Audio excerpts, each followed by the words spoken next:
tawagin ni Manay. Hay, ikaw talaga, yung binigay ni Manay na munggo, nasira na. Huwag ka na magalit.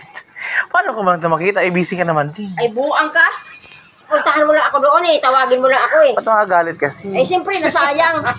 Di ba, sa susunod, pag nagbunggo ako, bigyan na lang kita. Pag tayo ng balot na. Tapos wala na naman siya dyan. Tayo na ng balot na. Balot? Ito naman siya. Halutay. Bumili ka na lang kung gusto mo, tapos bigyan mo na lang kami. Ano naman sasabi ko? Bibigyan mo ba talaga ako? Alam nga namang pupunta pa kami doon, sasama kami sa'yo. Isang balot lang naman kakanin namin. Dalawa na. Ay, hindi na. Isa-isa lang. Si Pag Manay, ngayon na ka hikab na eh. nag-meeting, ka pa lang hikab ka na. Nagpunta nga kami sa Batangas kahapon. Oo, Tapos kinuwento ko nga sa kanya yung nangyari. Doon ka naman na high blood. Oo, hindi naman ako. Paano? Siksikan doon sila sa L3. Sa L3, siksikan. 18 lang ang capacity Manay. Oo, umabot kami ng 21 sila. Ibang. So, tingnan mo naman. Hindi lang sardinas. Meron pa kami isa na kasing laki yung katawan niya. O, biruin mo. Halos 2 tao ang sakop niya sa ano. Masyado kayo. Papanlait. Hindi ako mapanlait ni sabi ko lang. Ano lang, kasi pag L3 kasi girl, siyempre, pag sinabi ka gaya sa jeep, Nagalit ako kasi dapat, kung ilan yung kasya dun sa L3, yun lang ang kinuha nila, di ba? Tama. Manay, nagpaupo pa sila sa gitna. Tama naman. Ay, Ang hindi dami-dami. na nakaunat Ano yung nga paa. unat-unat yung paa? Ang sakit na nung tuhod kong kanang tuhod ko. Kumikirot na kasi hindi ko... di ba girl, minsan sa upuan Manay ng jeep, minsan may siyam. Oo. May siyam lang kung normal yung sasakay. Ay kung may mga malalaki, Oh, malalaki, di ba? walo. O kaya minsan alanganin Oo. pa yung 7. Tapos yung naka-ano dun sa gitna, syempre sa layo ng Tapos- biyahe, dadantay sa akin yung ulo dito. Alam ka naman sabi ko, umalis ka dyan. Diba? O, di ba? Kawawa naman. Kaya ko na lang siya. Kahit masakit na yung ano ko. Ito. Ganun talaga. Na-high blood talaga ako. Napaka-high blood. Uy.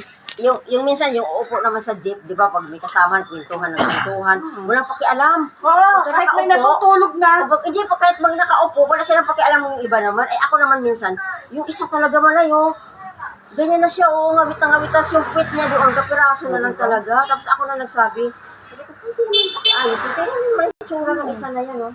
Wala, hindi rin siya nagsasalita, Manay. Ay, ito. Nahiya din siya. Nakasabit lang talaga siya na, Nung pauwi na kami. makikita mo talaga na didaos-dos na yung ano. Nung pauwi na kami, sabi ko, di syempre, pagod, naantok na, no? Oo. Kasi anong oras kami umalis? Alas 12. O, siyempre, Ngayon, ano na sabi ko, yan. nagpaparinig ako, ay, Diyos ko, kapagod. Sana naman walang maingay mamaya na para makatulog tayong lahat.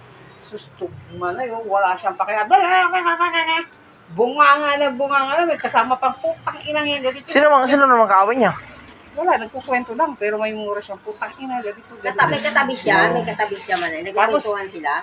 Katapat niya. Tapos? Kada pastry na, malaki din na, ang laki-laki ng tiyan. Ano naman pinag-uusapan nila? Bakit nagmumura pa talaga? Tapos yung di ba yung meron siyang screen kasi na ganyan-ganyan kwadrado, di ba? Yung Oo. hinaharang sa yung ganyan. Pang Yan, estudyante yung siguro ganito, yung oh. pang service sa school. Ganito ka na yung ano dyan. Ba't kasi ka doon ka sumakay? Hindi may service Eh, sila. hindi naman kami ang kumuha nun eh. May car ka naman dyan. Hindi nga pwede. Nagbayad na lang nga kami. Ngayon nasasabi siya. Sabi, putang inang to, puro nakusugat. Putang inang to. Sabi ko to, pilgrimage to, pero meron. Pilgrimage sila. Ayun na. No entry. Teka. Magtatapos pa si Kurt na basura. Manay, basura mo. Red! Red! Si Kuya Dong mo. Buksan mo, papasokin Muna. Alin? Saan ka na? Shhh. Mapusa. Alis kayo dyan. Dagan kayo ng motor ni ano. Okay. Basura ko.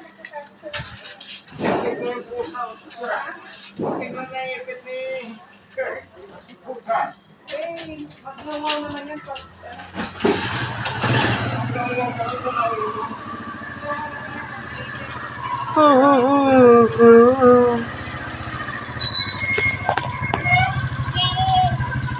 Wala.